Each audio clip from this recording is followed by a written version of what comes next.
ఎక్సెల్లా global study abroad summit 2024 జరగబోతోంది. ఫిబ్రవరి 11న ఉదయం 10 గంటల నుంచి సాయంత్రం 5 గంటల వరకు తాజ్ డెక్కన్, బంజారా హిల్స్, హైదరాబాద్ లో. ఈ వాపు ఉన్నారు కదా, బాధ్యత తీసుకోకుండా ఈ 6 నెలలు ఎప్పుడు కూడా అమ్మా నన్ను గుర్తురాలేదు. ఎప్పుడు లేదు సార్. ఎందుకు అంత కసి? సాంబశివుడు అన్నదో ఎక్కువగా ఉండేవారు కాబట్టి ఆయన మీద అటాక్ చేయడానికి చాలా రకాలుగా దాడులు జరిగాయి కదా ఎక్స్చేంజ్ ఆఫ్ ఫైర్లు. ఒకటి తప్పించుకున్నారు ఏమన్నా? ఒకటే గుర్తుందా? పిల్లకల దగ్గర ఆ రసూల్ చెరువు మీద ఈవినింగ్ ఫుల్ బ్యాచీలు 5 మంది మంచిగా వస్తారు పోలీసు వాళ్ళు. ఈడ కాదు కదా ఏపీటీ, ఇక్కడ ఎందుకు వస్తారు అని చెప్పేసి నాకు డౌట్ వచ్చింది. ఏమంటే ఇద్దరు ఇంకా అన్నలు తీసుకుపోతుంటే ఆ అన్నలు ఏమంటే నేను పోతుంటే నా ఏమంటే బ్లడ్ వస్తుంది. ఆ బ్లడ్ ఏమంటే ఇక్కడ వరకు ఇంకా ఉంది బుల్లెట్. అన్ని ఎన్కౌంటర్లు చాలా కానీ ఆ ఎన్కౌంటర్ స్పెషల్ సార్. చేయాలనే డెసిషన్ ఎవరిది, నిర్ణయం ఎవరు తీసుకున్నారు? సాంబశివుడు. ఎవరెవరి మీద చేయాలండి? వాళ్ళు ఎదురుపడినప్పుడు ఎందుకు తిట్టుకోవడం ఎందుకు వచ్చింది అంతవరకు? ఫుల్ జ్వరం వచ్చింది, ముఖం కడుగుతున్నా, ఇట్లా ముఖం కడిగి ఇట్లా చూస్తే బ్యాచ్లు అక్కడ వరకు వచ్చినాయి. ఆయన చూడంగానే వెపన్ ఇట్లా పెట్టుకొని వండుకున్నా. అంటే తను ఏమైనా చేస్తే ఫైర్ చేసుకొని చనిపోవాలంతే, వాళ్ళకైనా చిక్కొద్దు మనం.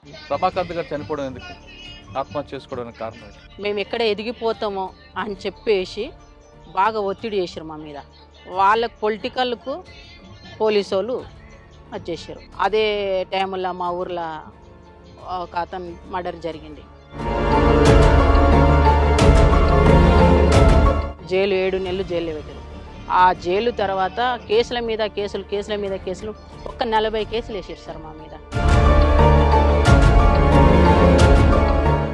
ఆ క్రమంలో ఈ ప్రజలకు మనం ఎందుకు చేసినాము చివరికి ఇదేనా అనిపించింది నా మనసుకు.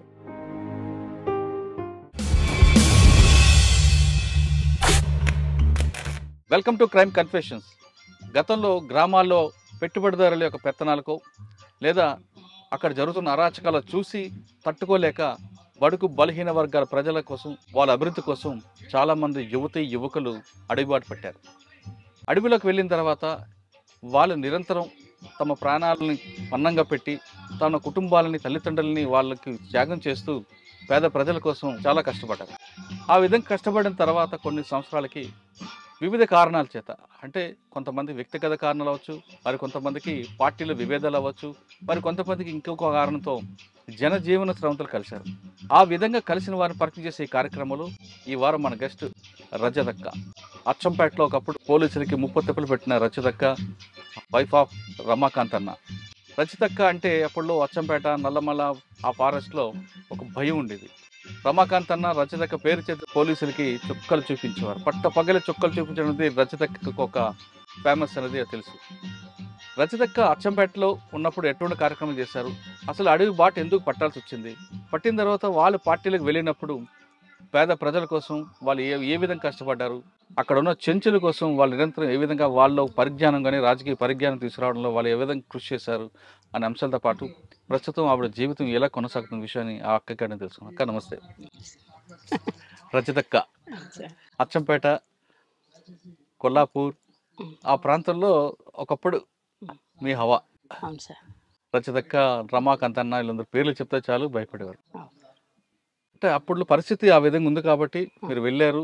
ఒక విధంగా చెప్పాలంటే పార్టీ ఆ విధంగా ముందుకు వెళ్ళబట్టి ప్రభుత్వం కూడా కిందకి దిగి గ్రామాల్లో మౌలిక సదుపాయాలు కల్పించడంతో పాటు మిగతా కార్యక్రమాలు చేపట్టడానికి వచ్చింది. అంటే మనం సామాజిక సమస్యగానో లేదా ఆర్థిక సమస్యగా చూడడం అనేది పక్కన పెడితే అసలు రజతక్క ఎందుకు అడవిబాటు పట్టింది, రజతక్క కుటుంబ నేపథ్యం ఎలాగుండేది, వెళ్ళిన తర్వాత అన్న ఎలా పరిచయారు, అక్కడ మీరు చేసిన కార్యక్రమాలు ఏ విధంగా ఉన్నాయి, బయటకు వచ్చాక అన్న ఏ విధంగా చనిపోయారు, ఇప్పుడు ప్రస్తుతం మీ జనజీవన సర్వంతి మీ జీవన విధం ఎలా కొనసాగుతుంది? చాలా ఇబ్బందికరంగా ఉంది సార్. బయటికి రావడం అసలుకి రావద్దు నిజంగా, కానీ ఆ టైముల్లో అనివార్య పరిస్థితులల్లో నేను బయటికి రావడానికి కారణం ఏంటంటే హెల్త్ బాగాలేకున్నది, మలేరియా టైఫాయిడ్ వచ్చి నాకు నెత్తికి ఎక్కినది. నేను బయటికి వెళ్ళిపోతున్నా. ఆ రోజు నా దగ్గర వెపన్ గుడక లేకుండే పోయి ఒక లమ్మడి గుడి. బయటికి రావడం చెప్పక ముందు మీరు అసలు పార్టీలోకి ఎందుకు వెళ్ళారు, అడవి బాట ఎందుకు పట్టారు? అంటే మా ఊరు ఫారెస్ట్ దగ్గర ఉంటుంది, అచ్చంపేట మాది, పక్కల అది బల్మూర్ మండలం, కొండనాల గ్రామం. మా ఊర్లో మొత్తం దొరలది పెత్తనం చాలా ఉంటుంది.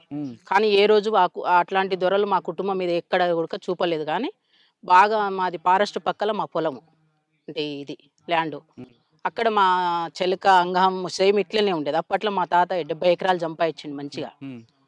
ఇట్లాంటి పొలం వల్ల మేము మొత్తం అక్కడనే ఉండేవాళ్ళం మేము. ఆ క్రమంలో అన్నలు వచ్చేవాళ్ళు. నాకు 90 ఏళ్ళ పరిచయం పార్టీ. ఏం నేను చదువుకున్నారు మీరు? నేను 5th క్లాస్ వరకు చదువుకున్నా. ఓకే. ఇంకా 90 ఏళ్ళ పరిచయం. అప్పుడు నేను చిన్నగా ఉన్న, ఇట్లా గొర్రెలు బర్రెలు అనుకుంటా అట్లా ఇట్లా ఉంటుండేవాళ్ళం. ఉమ్. ఇక తాత అట్లా ఉంటుండే. ఇక వస్తుంటూ పోతుంటూ ఉంటుండ్రి. అప్పుడు మాకేం తెలియదు, అలా ఆట పాట వరకే.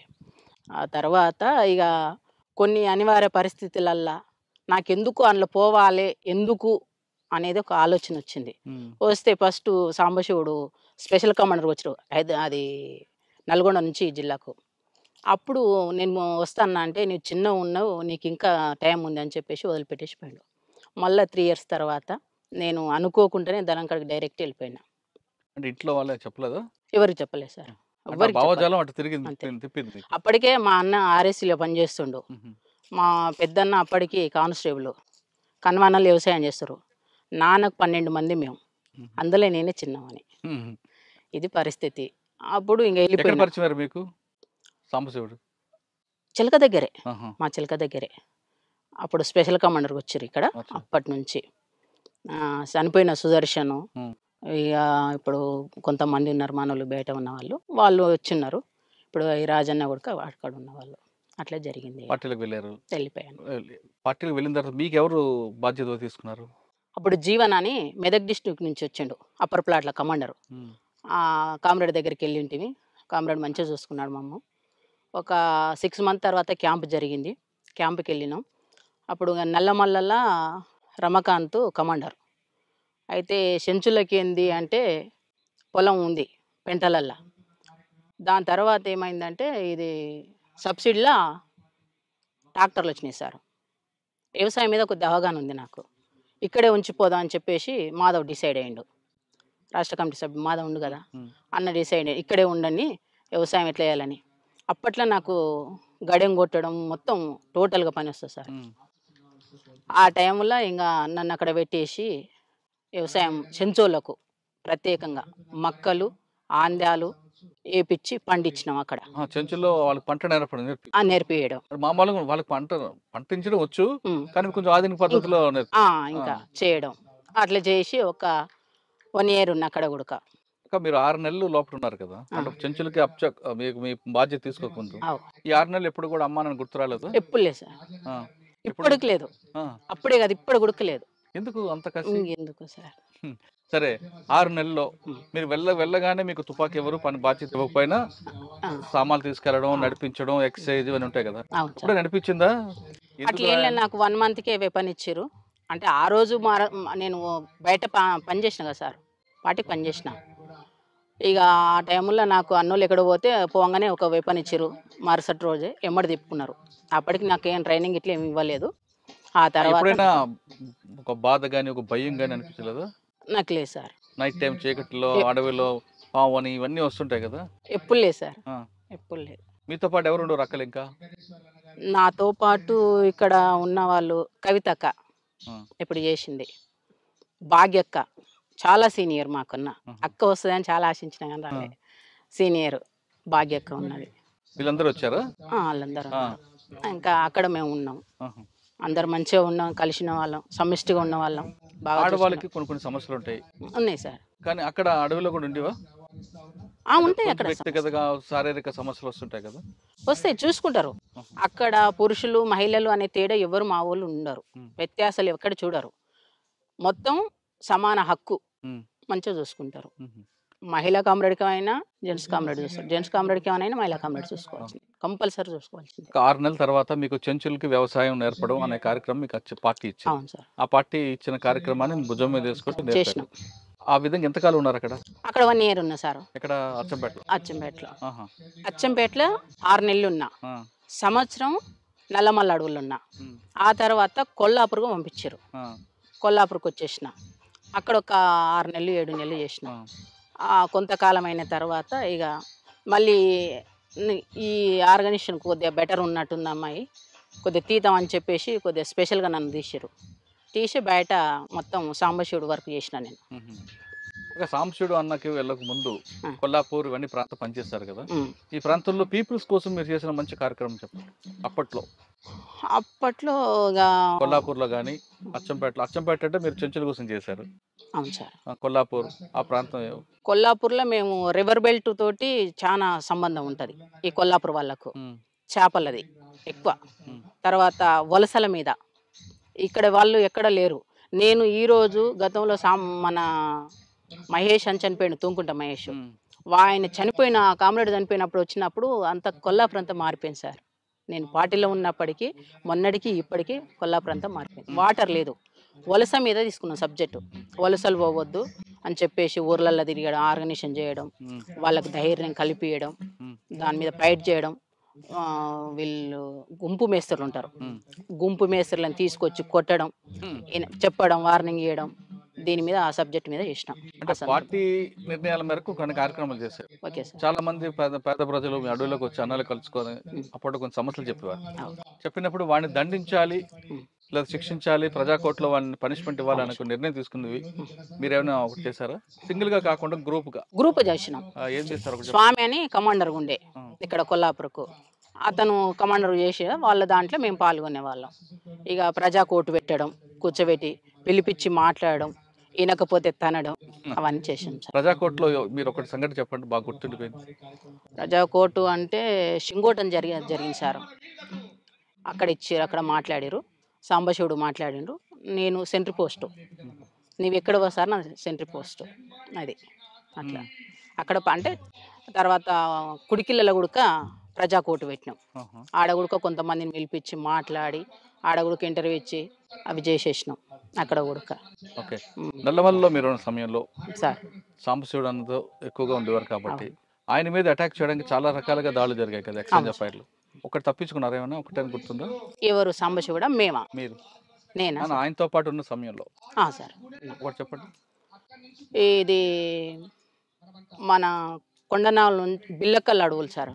బిల్లకల్ దగ్గర గుట్ట ఉంటుంది పైన, చెరువు మీద, రుసుల చెరువు మీద ఉంటుంది ఒక గుట్ట. ఆ రుసుల చెరువు మీద ఈవినింగ్ ఫుల్ బ్యాచీలు. ఈవినింగ్ అయింది, ఒక కామ్రేడ్ చాలా ఛాయ్ పిచ్చాయి కామ్రేడ్కు. ఇక వచ్చేసి మొత్తం కట్టెలు ఇడిచేసి ఛాయ్ పెడుతున్నాడు. ఆ టైంలో నేను ఏం చేసిన అంటే, నేను అప్పటికి 1+1 కమాండర్. నేను వెళ్ళిపోయి మొత్తం అన్నీ ఇంత కటింగ్ పేపర్ తీసుకొని పోయినా. వాళ్ళు చదువుతుంటే నేను బయటికి ఎట్లా పోయినా, వాష్రూమ్కి పోయినా. వెపన్ పెట్టుకొని వస్తారు. వెపన్ పెట్టుకొని వస్తుంటే ఏందబ్బా వీళ్ళు నల్గొండలా మనోళ్ళ అని చెప్పేసి నేను చూసేసిన. 2 అక్కలు సెంట్రీలు ఉండరు. కొద్దిగా అక్కలు కొద్దిగా ఏదో టెన్షన్ పడ్డరు, డౌన్ అయిపోయారు. కూర్చున్న వాళ్ళు డౌన్ అయిపోయారు, అట్లే పండుకున్నారు. ఎందుకు పండుకున్నారు అబ్బాయిలు అని చెప్పేసి నేను చూసే వరకు 5 మంది మంచిగా వస్తారు, పోలీసు వాళ్ళు ఇన్సాస్లు వేసుకొని వస్తారు. మాకే నల్గొండలో ఏపీటీ ఉన్నది, కానీ ఈడ కాదు కదా ఏపీటీ, ఇక్కడ ఎందుకు వస్తారు అని చెప్పేసి నాకు డౌట్ వచ్చింది. వచ్చేసి ఎమ్మటే ఫైర్ అని గట్టిగా కాసిచ్చేసిన, ఎమ్మటే ఫైర్ చేసేసిన. సాంబశివుడు, రమాకాంత్ వీళ్ళంతా రిట్రీట్ అయ్యారు. నేను ఒక్కదానే అయిపోయిన. అక్కడికి సెంట్రీ పండుకుంది. ఎమ్మటే నా మీద అటాక్ చేసేసారు. 5 మంది వెపన్స్తో మొత్తం నా మీద తూటాలు గుర్చేసినాయి. ఎమ్మటే గాయం ఇక్కడ నుంచి ఇక్కడ మొత్తం ఇక్కడ వరకు ఇంకా ఉంది బుల్లెట్. ఇక గాయాలైనాయి. ఇక అందరు వారిపోయారు. ఒక 3 ఉన్నారు, నన్ను తీసుకుపోయారు. ఇంకా మా ఎమ్మటే మొత్తం బ్లడ్. మా కామ్రేడ్స్ 2 ఉన్నారు నా ఎమ్మటి, జెంట్స్ కామ్రేడ్ 2. ఇంకా అన్నలు తీసుకుపోతుంటే ఆ అన్నలు ఎమ్మటే నేను పోతుంటే నా ఎమ్మటే బ్లడ్ వస్తుంది. ఆ బ్లడ్ ఎమ్మటే వచ్చేసారు పోలీసులు. అప్పుడు ఒక 8 రోజులు మేము డివైడ్ అయిపోయినాం. ఎక్కడోళ్ళం అక్కడ డివైడ్ అయిపోయి చాలా ఇబ్బంది పడ్డాం. ఆ ఎన్కౌంటర్లు మామూలు ఎన్కౌంటర్, అన్ని ఎన్కౌంటర్లు చాలా, కానీ ఆ ఎన్కౌంటర్ స్పెషల్ సార్. ఎందుకు అంటే ఎక్కడోళ్ళు అక్కడ విడిపోయారు, నాకు గాయమైంది. ఇక సాంబశివుడు ఎట్లా దిగారు, అన్ని ఊర్లలో బ్యాచీలు అంటే పెంటలల్లా అంతా ఏంటిది చింతకాయలు కాల్చుకొని తిన్నాం సార్. తర్వాత మన బియ్యం నానబెట్టుకొని, ఆ ఎమర్జెన్సీ బాటిల్ ఉంటే మాకు ఎమర్జెన్సీకి ఇక్కడ, అందులో బియ్యం నానబెట్టుకొని తినేసినాం. 2 డేస్ అయింది, సాధ్యం అయితే లేదు. పైన చార్సిన మేడం హెలికాప్టర్లో కుమింగ్ చేస్తుంది. అప్పటికి ఒక ఎన్కౌంటర్ అయింది. బొమ్మనపల్లి అతను సీన్ అని కామ్రేడ్ చచ్చిపోయిండు. ఇక ఫుల్ బ్యాచ్లు సార్, ఎక్కడ పోయినా బ్యాచ్లు. ఇక నాకు సాయంత్రం వరకు మొత్తం ట్రీట్మెంట్ చేసేసారు. మళ్ళీ తెల్లారి ట్రీట్మెంట్ చేసేసి బ్లడ్ కంట్రోల్కి వచ్చేసింది. ఒకటే చెప్పేసిండు, ఏం చెప్పిండంటే నీవేం చేస్తావో బ్యాచ్లు మొత్తం రిటీట్ కావాలని చెప్పేసి నాకు చెప్పేసిండు సమస్య. సరే చలో అని చెప్పేసి నా ఎమ్మటి ఒక మురళి అనే అన్న ఉన్నాడు, వచ్చిండు అన్నాడు. మురళి, నేను, నా సభ్యుడు రాజా అని ముగ్గురం కలిసేసి వచ్చినాం. ఇక వచ్చేసి కొన్ని యాక్షన్లు చేసినాం. ఎక్కడ? పెద్ద కొత్తపల్లి. అంటే దానికి రివర్స్ చేస్తే బ్యాచ్లు ఇక్కడ అదవుతారని చెప్పేసి పిలిపించుకోవడానికి బ్యాచ్లు ఇక్కడ అటాక్ అయింది. యాక్షన్ చేయాలనే డెసిషన్ ఎవరిది, నిర్ణయం ఎవరు తీసుకున్నారు? సాంబశివుడు. ఎవరెవరి మీద చేయాలండి? పొలిటికల్ టీడీపీ పార్టీ ఎవరు ఉంటే వాళ్ళు. ఏం చేస్తారు టీడీపీ పార్టీ ఉన్నప్పుడు ఎంపీపీనే ఆయన, బహుశా ప్రేమ్ ప్రకాష్. అంటే ఆయన చేశాడా లేదా పార్టీ నిర్ణయం మేరకేనా? పార్టీ నిర్ణయం, పదవిలో ఉంది కాబట్టి, గవర్నమెంట్ పదవిలో ఉన్నాడు కాబట్టి. ఎక్కడ ఎన్ని గంటలప్పుడు చేశారు యాక్షన్? ఎన్ని గంటలకా? పొద్దుగాల 12 గంటలకు. మిట్ట మధ్యాహ్నం. కానీ పోలీసులకు మీరంటే ఎందుకు అంత అప్పుడు హడలు ఉండేది? నాకు తెలియదు, నాకైతే తెలియదు, కానీ అది అట్లా నిలిచిపోయింది జిల్లాలో అయితే. అంతే. రజిత టార్గెట్ అని ఒక టీమే తిరిగేది కదండి? అవును సార్, టీమే కదా సార్. రిలయన్స్ ఫోన్లో నా కోసం అచ్చంపేటలో మజీద్ సిఐ అని 200 ఫోన్లు ఇచ్చిండు. ఇప్పుడు ఉన్నాడు మజీద్ సార్, డిఎస్పీ. ఎక్కడ? హైదరాబాద్లో చేస్తుండు. నా కోసం స్పెషల్గా పంపించిండు. ఎందుకు 200 ఫోన్లు? ఏడ కనిపిస్తే ఆడ ఫోన్ కొట్టారు రజిత అక్క, అంతే ఇచ్చేసిండు. ఎక్కడ కూడా అది కాలే. పోలీసులు ఇంత నిర్బంధం పెట్టినప్పుడు కూడా సార్ నల్లమలలో సాంబశివుడు కానీ, మీరు కానీ, తర్వాత కృష్ణన్న కానీ, రమాకథ ఈ విధంగా తప్పించుకున్నారు. అంటే చెంచుల సహకారమైనా లేదు? ప్రజలు ఇంపార్టెంట్. ప్రజలతో మమేకమైతే ఎంత ఎవరైనా ఓడిపోతారు. ప్రజలు తలుచుకుంటే ఎవరైనా మనం చీడ పురుగులమే సార్, నాకు తెలిసినంత వరకు అయితే. ఇక నేను తిరిగే క్రమంలో ఒక టార్గెట్ చేసిరు నన్ను, మామూలు టార్గెట్ చేయలే. ఇక ఏమంటారు దాని బ్యాచీలు రకరకాల ఎదురుబడి పీకులాడుకున్నాం గలీజ్గా. అప్పుడు నేను మావోయిస్ట్ అని మర్చిపోయినా. నేను ఎందుకు? ఎవరు? ఏ బ్యాచ్? పోలీసులు. నేను మావోయిస్ట్ అని మర్చిపోయినా. వాడు గలీజ్గా మనం ఎందుకు అనాలి? అసలు యాక్చువల్గా మా పార్టీలో మావోయిస్ట్ పార్టీ అని అనొద్దు గలీజ్గా. మావోయిస్ట్ పార్టీలో గలీజ్గా మాట్లాడుతూ ఈ క్రమంలో అతను అంటుంటే, పోలీస్ అంటుంటే నేను కూడా వాళ్ళు ఎదురుపడినప్పుడు ఎందుకు తిట్టుకోవడం ఎందుకు వచ్చింది అంతవరకు? ఎందుకు వచ్చిందంటే నేను ఇట్లా ముఖం కడుగుతుంటున్నా. ఒకటైంది సార్, ఫుల్ జ్వరం వచ్చింది. ఇట్లా ముఖం కడుగుతున్నా. లేచి అమ్మలు వస్తా అమ్మ అన్న చిలకల కొబ్బరి చెట్టు మాడి చెట్టు ఉంది. అమ్మలు వస్తున్న క్రమంలో ఇట్లా ముఖం కడిగి ఇట్లా చూస్తే బ్యాచ్లు అక్కడి వరకు వచ్చినాయి, సేమ్ షెడ్ వరకు వచ్చేసినాయి. అబ్బా ఇక్కడ వరకు వచ్చినాయి ఏంది? ఇట్లా చూసి షాము ఏం పోలీసులు లేకురండి, ఏం కామ్రేడ్ అన్నా, కామ్రేడ్ ఎప్పుడు వెళ్ళిపోయాడు. నేనేం చేయాలి? నేను జ్వరం అతనున్నా. లేచి చూస్తే అంతా మొత్తం బ్యాచ్లు చుట్టుముట్టేసినాయి. ఆ బ్యాచ్ మొత్తం నాకు రౌండ్ ఆఫ్ చేసినాయి. ఏం చేయాలో నాకు అర్థం కాలే. ఒక ఎంత 8-9 ఫీట్ల ఎత్తుకు గోతి ఉంటుంది, గోతిలో దుంకేసిన. ఇక్కడ పోయింది అని చెప్పేసి అన్నారు. వాళ్ళు అటు వాగానే ఇట్లా లేచిన. ఇంకా బూతులను తిట్టుకుంటే ఏమంటారు, ఫైర్ చేయలే. వాళ్ళు ఫైర్ చేస్తే పడిపోయేదాన్ని. వాళ్ళు నేను కనీసం ఒక 6 కిలోమీటర్ రన్నింగ్ సార్. 6 కిలోమీటర్ మామూలు రన్నింగ్ కాదు. ఫస్ట్ టైం అది ఇంకొకటి ప్లేన్ ఏరియాలో రన్నింగ్ మామూలు ఉండదు. అట్లా రన్నింగ్ చేసిన. ఇంకా అట్లా వెళ్ళిపోయేసిన.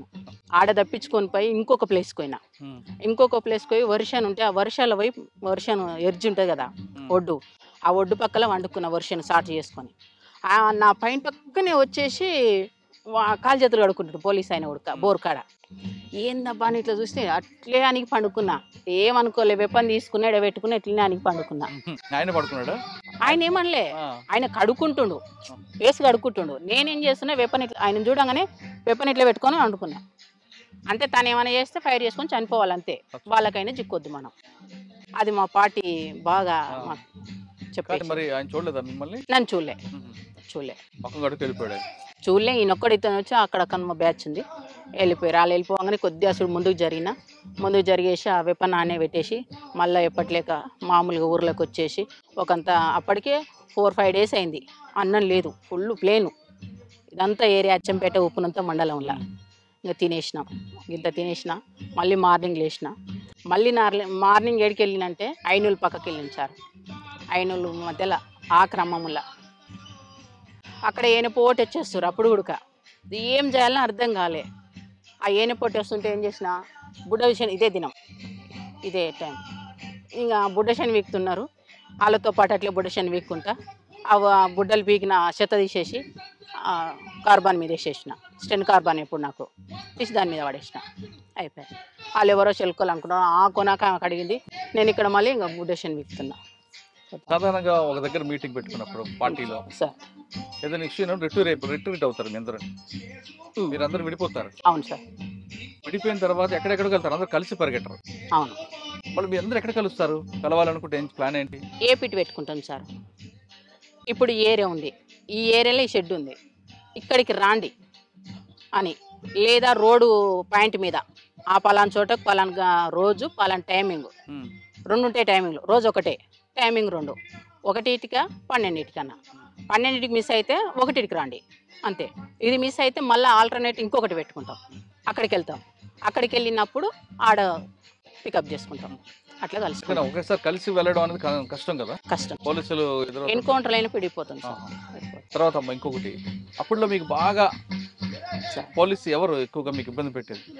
నల్లమలలో రకరకాల ఆఫీసులు పనిచేశారు. ఇప్పుడున్న Srinivasa Reddy sir. Kothakota Srinivasa Reddy sir and బాబుని రెస్పెక్ట్ చేసినప్పుడు. అవును సార్. వైఎస్డి రాజేష్ కుమార్. ఓకే. తర్వాత వైఎస్డి లడ్డ వచ్చినాడు. తర్వాత మన మేడం చారుసీన మేడం. వీళ్ళందరూ మీకు బాగా టైట్ చేస్తారా? బాగా టైట్, మామూలు టైట్ కాదు. శ్రీనివాసరెడ్డి ప్రేలను అంతా ఎన్కౌంటర్లు అయినాయి. ఇక మేడం ప్రేలను కొద్దిగా అందరినీ ప్రజలకు రాగుంజి బయటికి రప్పించింది. ఆ ప్లాన్ చేసినాను. దానివల్ల చాలామంది సరెండర్ అయ్యారు. ఇంకొక నిర్బంధం కూడా ఎక్కువైంది సార్. వాస్తవంగా నిర్బంధం ఎక్కువైంది, కమ్యూనికేషన్ తెగిపోయింది, నాయకత్వం అంతా ఏఓబి వెళ్ళిపోయారు. మాకు ఎవరు లేని పరిస్థితి ఏర్పడ్డది. ఇంకంతా చిల్లంబల్లమైంది.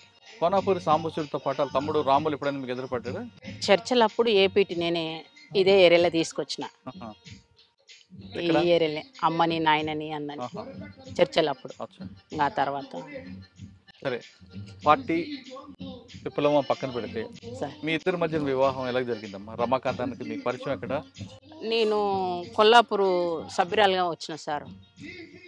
అంటే డిప్యూటీ కమాండర్గా వచ్చిన. ఆ క్రమంలో తనకి ఏమనిపించిందో లెటర్ పంపించిండు. లెటర్ పంపిస్తే నేను ఆ లెటర్ ఇప్పకుండా సాంబశివుడికి తీసుకుపోయి ఇచ్చేసిన. మళ్ళీ సాంబశివుడికి పోయినప్పుడు 3 నెలలు అయింది. ఆ లెటర్ అట్లే కిట్ బ్యాగ్లో దాచిపెట్టుకొని పోయి తీసుకుపోయి ఇచ్చేసిన. కామ్రేడ్ ఇది పంపించిన లెటరు అని.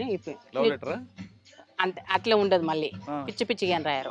మంచిగానే మీరు చదువుకోండి, తినండి, శత్రువుకి ఎక్కడ భయపడకండి అని చెప్పేసి కొన్ని అంశాలు మంచిగా ఇచ్చేస్తారు.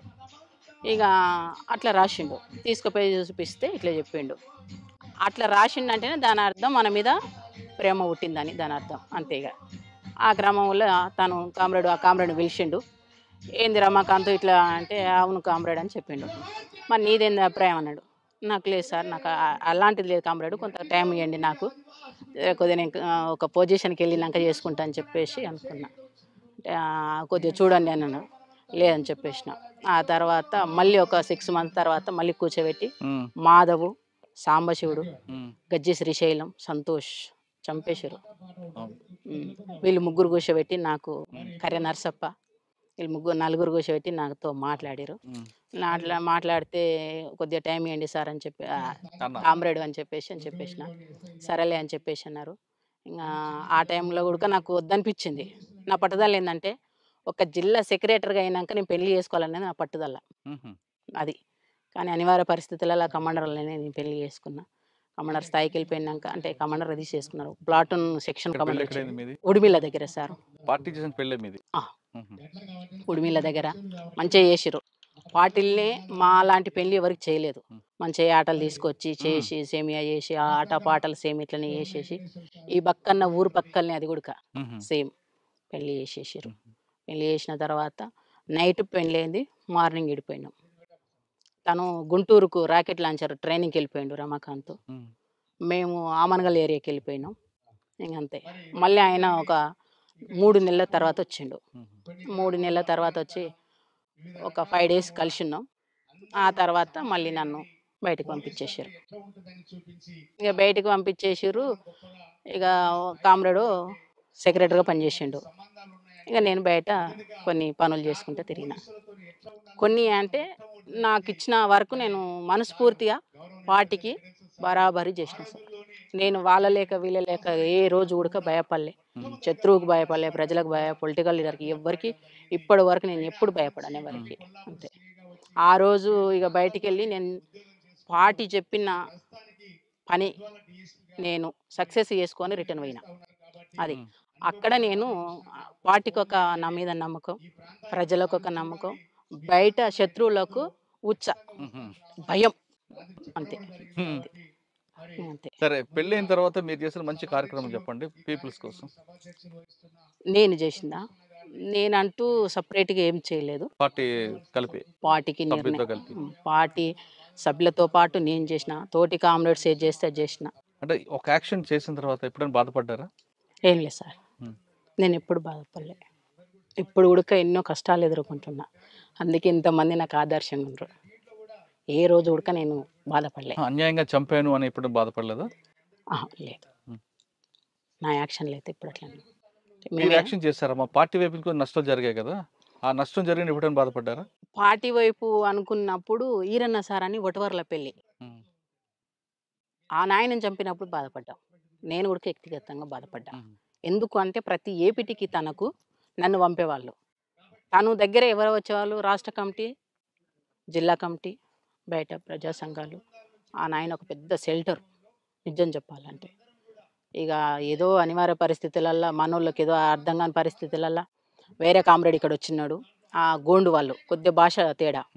ఏం జరిగిందో చనిపోయినాక పేపర్ వస్తే సాంబశివుడు మేమంతా షాక్ అయిపోయినాం. ఏంది ఇట్లేందుకైంది ఇట్లేందుకైంది. ఇమ్మీడియట్గా ఎప్పుడో ఉన్న ఏపీటీకి ముందుగా తను అడ్వాన్స్ పోయి చెప్పేసి మా తప్పు అని చెప్పేసి ఇంటర్వ్యూ ఇచ్చినాం సార్ మేము. వీరన్న సార్ని చంపింది తప్పని ఇంటర్వ్యూ ఇచ్చినాం మేము. ఎవరు చంపింది? భగత్ అని ఇక్కడ జిల్లా సభ్యుడు, ఆయన ఆ ప్రాంతంలో అప్పచెప్పిండ్రు. రమకాంత్ ఇక్కడ తీసుకుండు. ఆ క్రమం వల్ల అట్లా జరిగింది. అప్పట్లో జరిగిన కొన్ని పోలీసులు ఇల్లు కానీ లేదంటే ఎక్స్చేంజ్లు బ్లాస్టింగ్లు మీ ఉన్నారా? అవునా సార్, మననూరు దాడిలో ఎన్కౌంటరు ఆ దాడిలో ఏమైందంటే అందులో మాకు ఇచ్చిన ఇన్ఫర్మేషన్ ఏంటంటే ఒక సెంట్రీ ఉంటుంది, వెపన్స్ అంతా సైడ్కు ఉంటాయని చెప్పేసి నేనే మ్యాప్ తీసుకుపోయిన ఉడక నేనే అక్కడ మ్యాప్ తీపించుకొని 1 days అక్కడ ఉండేసి నేను తీసుకొని వెళ్ళిపోయినా. అదే మ్యాప్ని బట్టి మేము ప్లాన్ చేసుకొని దాడికి ఒక 3 రోజులు 4 రోజులు రిహార్సల్ చేసినాం. దాడి ఎట్లా వేయాలని చేసి వెళ్ళిపోయినాం.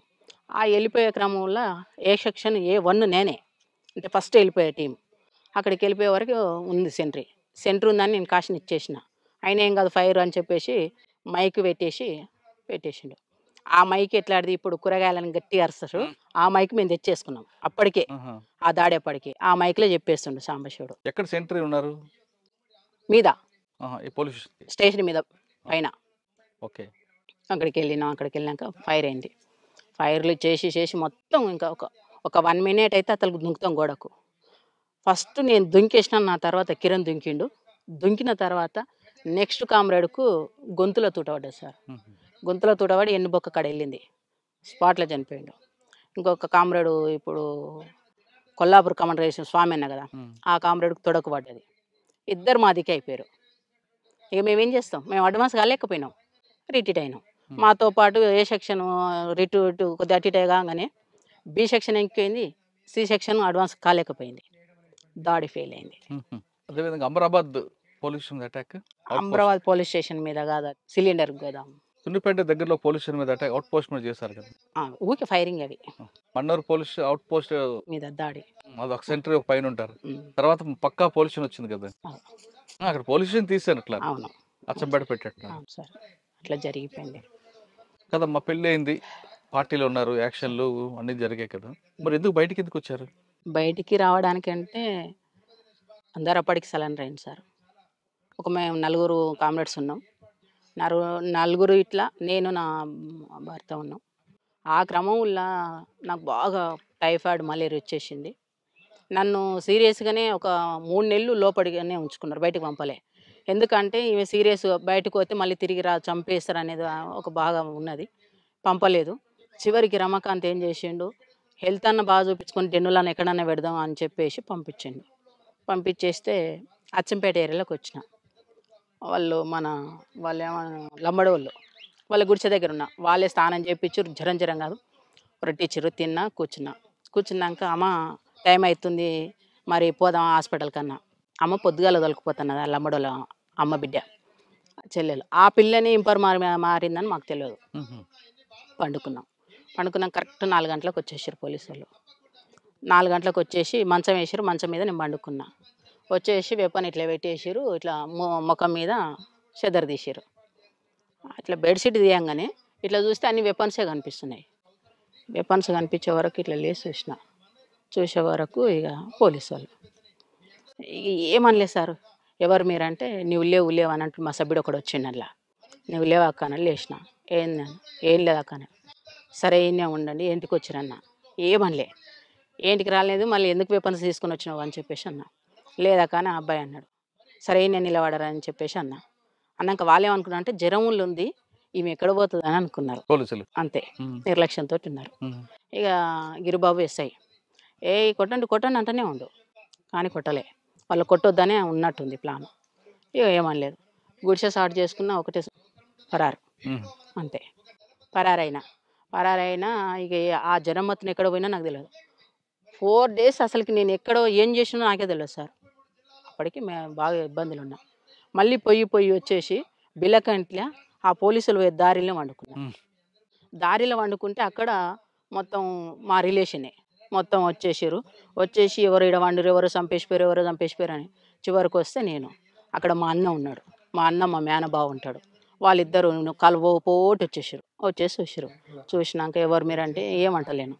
ఇంకా చివరికి తీసుకెళ్ళారు ఇంటికి తీసుకెళ్ళి ఏమైందమ్మా ఏం లేదు, ఇంటికి గుడక తీసుకుపోలేదు వాస్తవంగా. అక్కడ వాళ్ళ గుడిసె ఉంటుంది, గుడిసె దగ్గర కూర్చోబెట్టారు. వీళ్ళు తీసుకొని పోతుంటే అక్కడ నుంచి పోలీసులు వచ్చేసారు, గుడిసెని రౌండప్ చేశారు. అంతే, ఇక ఏం మాట్లాడలేదు, రౌండప్ చేశారు. ఇక మా అన్న అంటుండు, మా చెల్లెని చంపకండి, వచ్చింది మేము చెప్తాం సార్ అని మొత్తుకుంటుండు. ఏం చంపముకో లక్ష్మి, ఎందుకు బాధపడతావు ఆగు అని చెప్పేసి అన్నారు. అంతే, ఇక తీసుకొని పైనకి తీసుకొని కొద్ది దూరం నడిపించారు. 4 కిలోమీటర్లు నడవాలి, వెహికల్ ఉండదు అక్కడ. 4 కిలోమీటర్లు నడిచినాక ఇక వాళ్ళ వెహికల్ ఎక్కించుకొని వచ్చారు. అప్పటికే మా అన్న మా ఊరు చేశారా? అవును సార్. సరెండర్ కాదు. లేదు సార్. రమాకాంత్ ఎప్పుడు దొరికారు? రమాకాంత్ దొరకకుండా తను నా తర్వాత 3 నెలల తర్వాత తను ఎవరు వాళ్ళకు ఫోన్ చేసి వాళ్ళ ద్వారా సరెండర్ అయ్యాడు. అంటే పార్టీకి చెప్పేసారంట. ఇంకా పార్టీ ఎక్కడ సార్ జిల్లాలో లేదు, మా ఇద్దరు వరకే క్లోజ్, లేదు సభ్యులంతా వెళ్ళిపోయారు. ఆయనతో పాటు 2 సభ్యులు. తర్వాత పార్టీ నల్లమల్ల పూర్తిగా కంప్లీట్ అయినప్పటి వరకు ఉన్నా నేను. 2007 లాస్ట్లో 8 ఆ టైంలో వచ్చేసాను. అది మాతోటే క్లోజ్ అయిపోయింది. ఈ జిల్లాలో అయితే మాతో క్లోజ్ అయిపోయింది.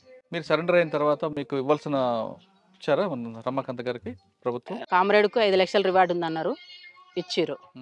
నాకు 3 లక్షలు అని చెప్పారు, ₹1,00,000 ఇచ్చారు. ఏది మేము ఎక్కడ ఆశపడలేదు.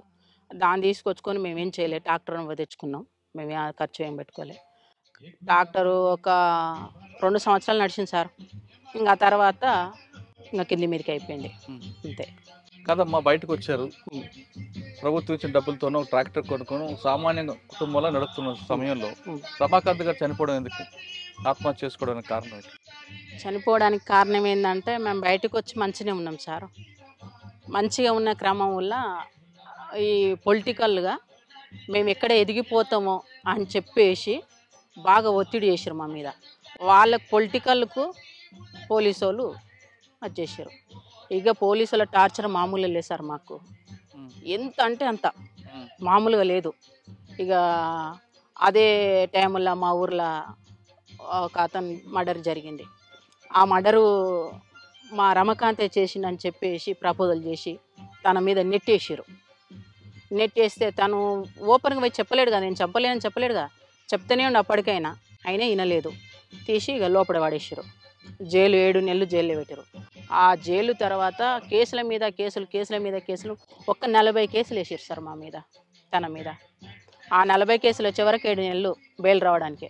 అది తిరగడానికి ఒక 3 సంవత్సరాలు మొత్తం కంప్లీట్గా కోర్టుకే తిరిగింది. ఒక అత్తమామ సంపాదించిన ఒక 4 ఎకరాల ల్యాండ్ ఉంటే అమ్ముకున్నా, ఒక ప్రైవేట్ ప్లాట్ ఉంటే అమ్ముకున్నా, ఒక బేస్మెంట్ ఉంటే అమ్ముకున్నా. ఇక నానా కష్టాలు పడ్డా. ఎవరి దగ్గరికి పోయినా కానీ ఆ రోజు ఈరులు సూరులు అని మాట్లాడిరు ప్రతి ఒక్కరు, ఎవరు సహకరించాలి.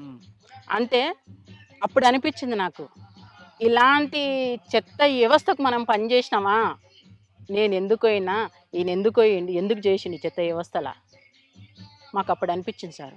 అప్పటి వరకు మంచిగా అనిపించింది. కానీ ఆ తర్వాత బయటకు వచ్చినాక మేము ఇన్ని ఇబ్బందులు పడుతుంటే ఎవరికి మాకు హెల్ప్ చేయలే. ఏ పొలిటికల్ లీడర్ హెల్ప్ చేయలే, ఏ పోలీస్ హెల్ప్ చేయలే. సాధారణ జనం మమ్మల్ని అంటేనే ఒక దొంగ, ఒక రవిడి ఈ కోణంలోనే చూసిండు. ఆ పరిస్థితిలో వెళ్ళిపోయింది. అంటే అప్పుడు అర్థమైంది వ్యవస్థ అంటే ఏంటో మీకు. అంతే, ఈ చెత్త వ్యవస్థకి మేము ఎందుకు చేసినాము, అందుకే ఇప్పటి వరకు నా మైండ్లో ఈ చెత్త వ్యవస్థకి ఎందుకు, ఇప్పటి కూడా పొలిటికల్గా రా అని పిలుస్తున్నారు నన్ను, కానీ ఇలాంటి వ్యవస్థకు నేను సెట్గానేమనిపించింది సార్. నేను అది చాలా అసలు ఇవన్నీ ఒడిదుడుకులు ఎదుర్కొంటూ వస్తున్నాం. నేను పార్టీలా బలంగా ఒడిదుడుకులు ఎదుర్కొంటూనే ఎదిగిన, ఇక్కడ ఉడక ఒడిదుడుకులతోటే బతుకుతున్నా. అన్న ఎలా చనిపోయారు, ఆత్మహత్య చేసుకున్నారా? అవును సార్.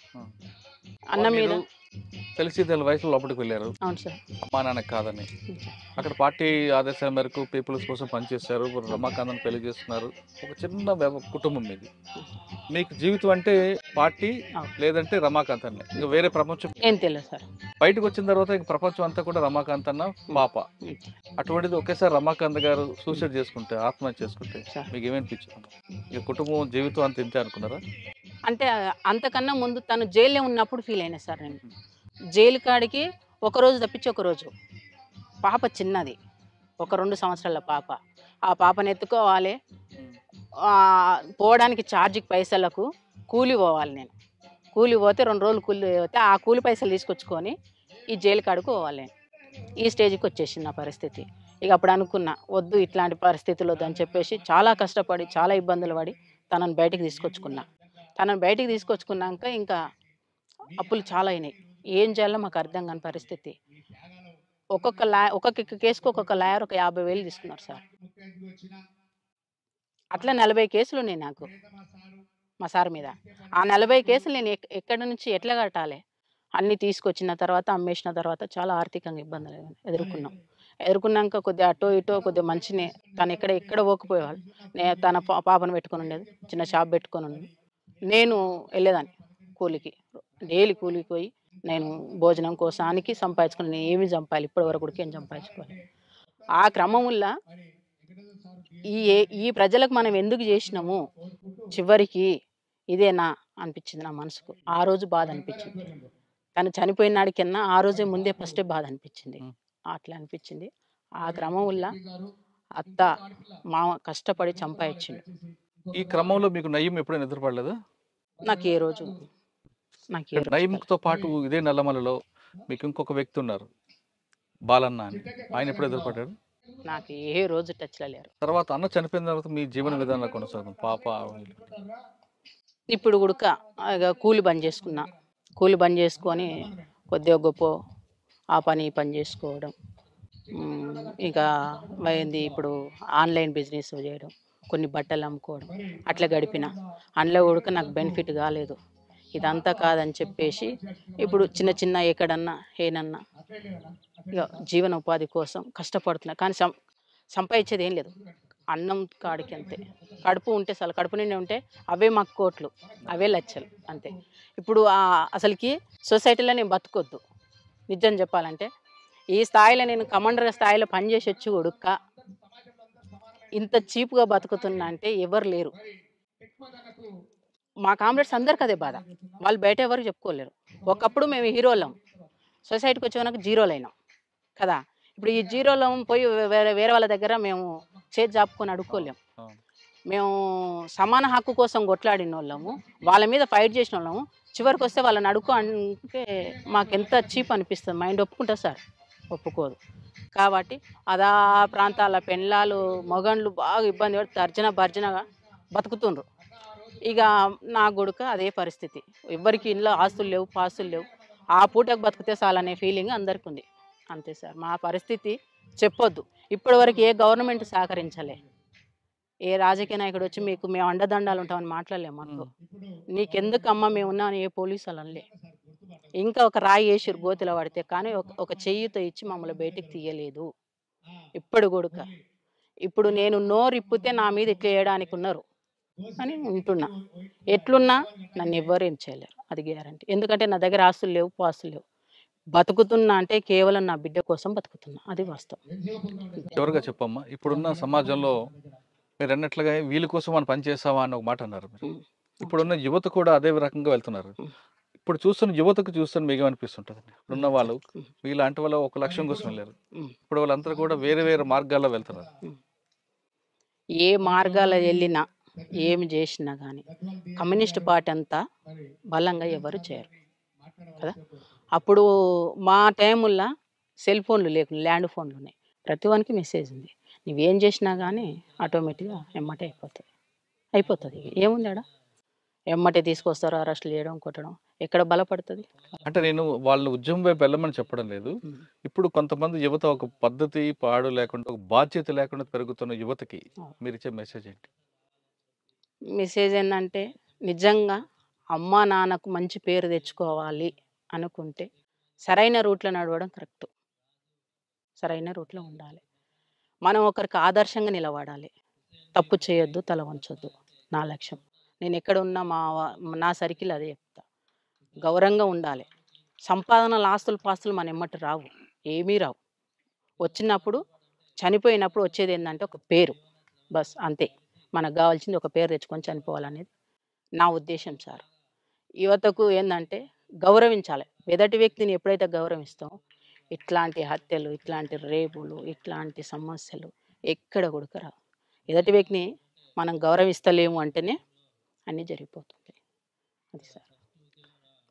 ఒకప్పుడు పేద ప్రజల కోసం అడుగుబాటు పెట్టిన రచితక్క, రమాకాంత్ గారు కొన్ని సంవత్సరాల పాటు అడవిలో ఉన్నారు. వాళ్ళు ఎండనక వాననక కుటుంబాలు త్యాగం చేసుకుంటూ ప్రజల కోసం పనిచేసిన వాళ్ళు ఇప్పుడు అదే ప్రజల దగ్గరికి వెళ్ళి చేతులు చాచాలంటే వాళ్ళ ఆత్మాభిమానం చంపుకున్నట్లు అవుతుంది. కొంతమంది నక్సలెట్లాగా మాజీలుగా మారి తర్వాత సెటిల్మెంట్ చేయడం చేతకాక అటువంటి బాట పట్టక ఏమి ఇంకా సాధారణ కుటుంబంలో జీవిస్తున్నారు. ఆవిడ చెప్పే మెసేజ్ ఒకటే, ఇప్పుడు రాబోయే యువత కూడా, చూస్తున్న యువత కానీ ఎవరికైనా కానీ ఒక బాధ్యతగా పెరగండి, సమాజానికి మంచి పేరు తీసుకొచ్చేలా చేయండి, దానివల్ల మీ కుటుంబానికి కూడా మంచి పేరు వస్తుందంటూ రచితకు చెప్తుంది. ఇది ఈ వారం రచితతో ఎక్స్క్లూజివ్ ఇంటర్వ్యూ. వచ్చే వారం మరో గెస్ట్తో మళ్ళీ కలుద్దాం. అంతవరకు నమస్తే. Thank you.